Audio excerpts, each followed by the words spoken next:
Good evening, everyone. I got the top end of the engine all apart.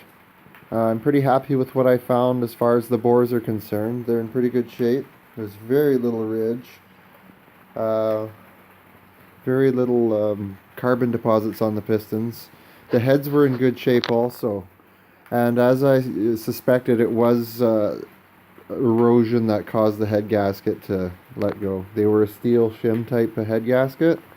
And we'll do a little walk around. It is an 010 block, so it's got 1% more tin.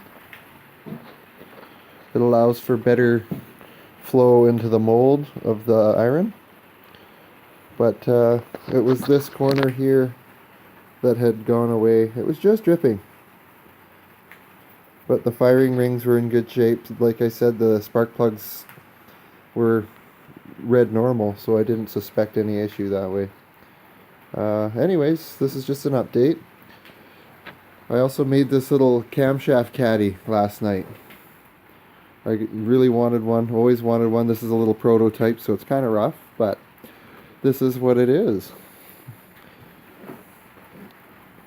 I'm pretty sure that there's other people have better designs than this one, but hey, this is just scrap wood I had laying around, and I was gonna plan on reusing the cam, but the cam's not very good. All the lifters are concave quite badly from high mileage. Also, one of the rocker arms was broken. Here's the pieces to this rocker arm.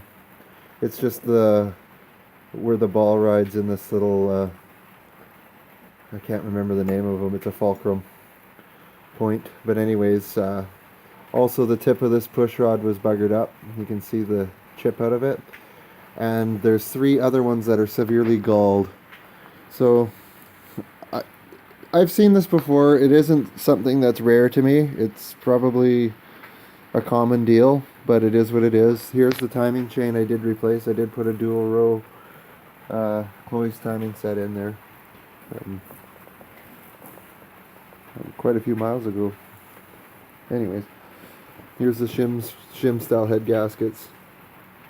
That was the one that was blown, see in the corner. But the firing rings are good. It ran good, and the heads look good. I'll do another little video on the heads at another time, but I put a straight edge along the tops of the stems on both heads, and they're perfect. I also flipped them over naturally and had a look, and they're not pounded into the seats at all. So they're very reusable as long as the guides aren't shot. But I have another set of heads that'll bump up the compression a point or two, which would be nice. They won't flow any better, but it'll bump the compression up. It'll run out of breath around 4,000 RPM anyway, but because of this camshaft and the way it was, it ran out of poop. Oh, I wouldn't even say it got 3,000 RPM before it ran out of breath. But, you know, it's par for the course. It's got a few miles on it, but I'm going to grab the camshaft out of my Impala, which is, I just put it in there less than, I'd say 3,000, 4,000 miles ago, or kilometers ago. It'd be miles, sorry. I'll stab that in there, and it'll give it a real good kick in the butt. As long as the bearings are okay in the bottom end, we're good to go. But the camshaft I've chosen is the same pattern as a Comp Cam 12 210-2. It's kind of it's a mild cam, but it'll be good for this application. I needed the low end grunt, so we'll carry on from there.